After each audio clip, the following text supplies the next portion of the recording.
so that serves as the official announcement for the first ever lineup change for Faulkner eSports, but it's a big one here. Caleb, it's rare that sort of at our level, you kind of get to be on the cutting edge of something. Mm-hmm. And the cool part about esports and the way that this program was approached from the very beginning was it was a genuine effort to try to be on the front end, to be as cutting edge as they could be, from the arena, the skyloft, everything that you got going on up here. But you recognized something a few weeks ago in that while you yourself love Rocket League. Oh, yeah, for sure. The number of players has dramatically dropped, and that has made it very, very difficult to field the team. And that's a team that we've had some success with over the last couple of years. But that game, kind of a meteoric rise, and then a very dramatic drop-off. And so you started looking into a way to, to sort of replace that game. So before we move into the Marvel Rivals conversation, talk to me a little bit about Rocket League and kind of the patterns that you've noticed over the last year plus of that fall off for that particular game. Yeah, and for sure, Rocket League is one that we haven't completely ruled out for the fall, but it's one that we're seriously considering dropping just because we haven't had the numbers. And really, our issues with Rocket League sort of came on the heels of a larger problem with Rocket League that the community as a whole has been experiencing. Sure. Because it was about a year ago now, they came out with a new season that changed some things, and to be frank, I'm not good enough at the game to notice. Sure. But the community was very upset about it.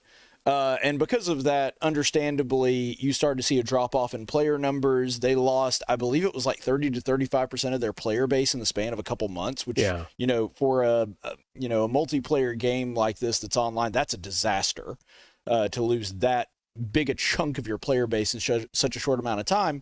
And one thing that we noticed is a lot of people in my generation, millennials, they still had a lot of brand loyalty to Rocket League. Mm-hmm. Rocket League got really popular right around the time that we were in our high school and college days and could play a lot more video games, but we're starting to age out a little bit. Mm-hmm. And a lot of the high school students that we're recruiting now, high school juniors and seniors, there was just very little interest in Rocket League. Sure. And it's not that there's no interest. And again, we're not completely shutting the door on Rocket League, but we decided that it was just in our own best interest from the standpoint of servicing the students and getting what they wanted and offering titles that they were more interested in, to go ahead and bring up another game and consider kind of closing the door on Rocket League, at least temporarily. Well, and it's interesting. It's very rare, I think, that you see a game sort of erupt onto the scene the way that Marvel Rivals has. Sure. They debuted with nearly 500,000 users when it first dropped, and then in the span of a couple of weeks had increased that base by 34%, and those numbers have only continued to increase. It's incredibly popular. Even outside of the esports community, really, really popular right now with just a lot of casual gamers. And so that game, I think, opens you up to a whole new group. And while it does overlay with Overwatch a lot in terms of the style and the types of players, it's very different. It's in drawing from Marvel's sort of pantheon of characters. There's a seemingly limitless number of updates they'll be able to do with new characters and all of the backstories and everything else. So within your team, when you made that announcement, hey, we're looking at Marvel Rivals, what was the initial reaction within the guys already on this team? Well, it's funny that you mentioned the popularity, because the popularity of the game was very much reflected in our own community, because I had my kids, and I'm saying this affectionately, but just absolutely nagging me to start a Marvel Rivals team. That's great. And here's the thing. You and I have been friends for years, even before I was the esports coach. We've been talking comics and comic book movies for years, long before I did any of this. So, it didn't exactly take twisting my arm to bring on a Marvel property. Right. So as soon as I thought that it was somewhat viable and we saw those numbers, my initial reaction, I try to be cautious. I'm a fairly conservative person. I looked at the numbers at Marvel Rivals. I was like, okay, this is really impressive. but could be a flash in the pan, Sure. could be something that's just going to kind of fall off. Because, I mean, we've seen that in movies and video games before where something, you know, opening weekend is huge. Yeah. And then the next few weeks it kind of tapers off and there's not a lot of staying power. That's not what happened with Marvel Rivals.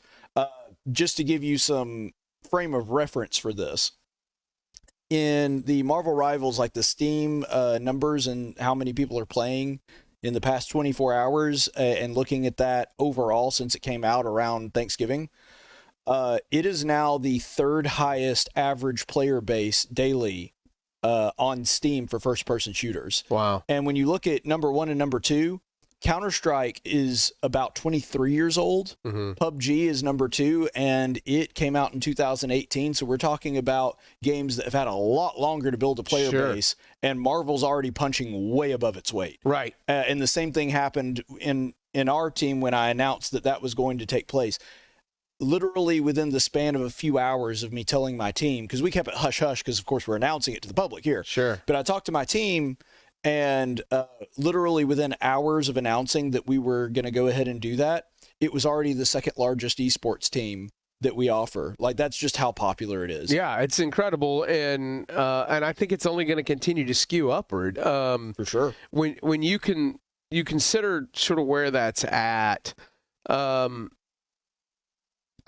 that's a game that has the potential to attract casual gamers into the esports community, which are two very different things. Right. But when you first came to me about this idea, one of my first questions was, okay, I see where you're at, but does Playfly see it? And before we even got to the point of announcing it, Playfly dropped their announcement. So yeah, it's funny. We thought we were massive. getting ahead of the curve. Yeah. And we were like, okay, we're going to announce it. And it's risky, but we're going to announce it even before Playfly does. And then, of course, before the announcement came, Playfly announced about this time last week that they were going to be able to offer it in the fall. So we're pretty pumped about that. That's awesome. And so that means you'll enter squad for practices, but you'll actually be able to play other schools in Marvel Rivals outright.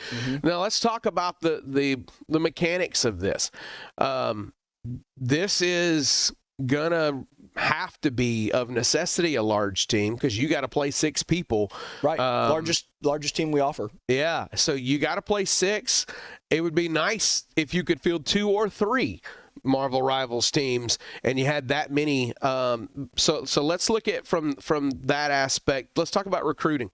You got potential students out there watching, want to be involved in esports. Marvel Rivals is a drawing card for them. They think that they want to do that in college.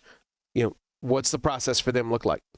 So the process is pretty simple, and I won't go through every detail here for time's sake, but essentially if somebody is interested in Marvel Rivals and sees that we're picking that up and wants to join themselves, basically they just need to get in touch with us, and we'll be more than happy to send them a link, or you could just go to the website yourself at faulknereagles.com, look for esports, and then there's a little link there that says recruit me.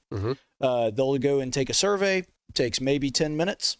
And once you do that, we'll know that you are interested in Marvel Rivals and whatever other games you might be interested in. And then we have that information available to us. We'll contact you about getting a tryout. Once we get a tryout scheduled, then we'll go ahead and go through with that. There's 3 different ways to try out. You have an in-person tryout. That's where you come to campus and play right here in Regitar USA High-Res Arena. There's also the option of remoting in, so you can play from wherever you are as long as you have a PC that can keep up and an internet connection that can keep up. We'll play with you and assess your skill there. Or if neither of those options work for you, this is the one that we try to encourage you to do something live and in person. But if you want to send us about 30 minutes to an hour of game footage, we'll review it and give you a tryout based on that. We'll talk to your admissions counselor about maybe getting a scholarship for you and what amount we're willing to give you once that tryout is completed. And then the only thing left to do is come to Faulkner. Absolutely. So now a pretty robust game lineup now. As like you said, not dropping a Rocket League outright. So you're talking about now 6 different games that are going to be available. How much overlap are you seeing between Overwatch and Marvel Rivals at this point? Well, you remember how I told you that when we started out, we already Marvel Rivals had become the second largest team that we offer? Yeah. Well, part of that was because I think all but 2 people on the Overwatch team were also on the Marvel Rivals team. Yeah, I play it too, yeah. Yeah, so the crossover there, it's not quite a circle if you were to put it in a Venn diagram, but it's darn close to a circle. That's right. So a lot of overlap there. Now, one of the interesting things is going to be, because Playfly has just made this announcement, so we're still waiting on details. One of the interesting things is going to be when those competitions are, what nights those are, because that may limit some of that crossover. But I would imagine other schools are probably going to have a lot of the same thing with their Overwatch is also their Marvel Rivals. So those games likely are not going to be on the same nights. No, I wouldn't imagine so. Granted, sometimes Playfly makes questionable scheduling, and we've talked about that too, questionable scheduling decisions. Mm-hmm. However, with them and their knowledge of the games and the player bases and how much overlap there is, I would find it very difficult to believe that they would have both on the same night. Sure. I don't know what night they'll have it on, but I can almost guarantee it won't be on the same night as Overwatch. So Marvel Rivals coming to Faulkner eSports, as I like to term it. Faulkner eSports is joining the rivalry. You, longtime Marvel guy, all right, let's have a little bit of fun. The Captain America shirt today. Who's your go-to character in Rivals when you play? Well, I have been playing a lot of Captain America. Okay. Because when I do play with the team, typically the position that they need the most are tanks, and Captain America is a tank. So I normally wind up playing him, and I've been playing around with Venom and Thor a little bit that are also tanks. But when I get to play who I want to play, which is when I'm playing Duelist or Damage, I'm playing Spider-Man. Spider-Man. All right. So classic characters with Captain America and Spider-Man. Stan Lee would be very proud of you. Absolutely. So primary colors and yes, I do. I love the classic heroes. I mean, nothing wrong with a fun anti-hero. Like I play a little Wolverine on the side, but my heart is always going to belong to like sort of the classic hero. Absolutely. Motif. That's cool. So, Marvel Rivals coming to Faulkner eSports, fielding the first official team in fall of 2025. Reach out now. Figure out how you can be part of the rivalry. For Caleb Colquitt, I'm Jeremy Smith. Enjoy it.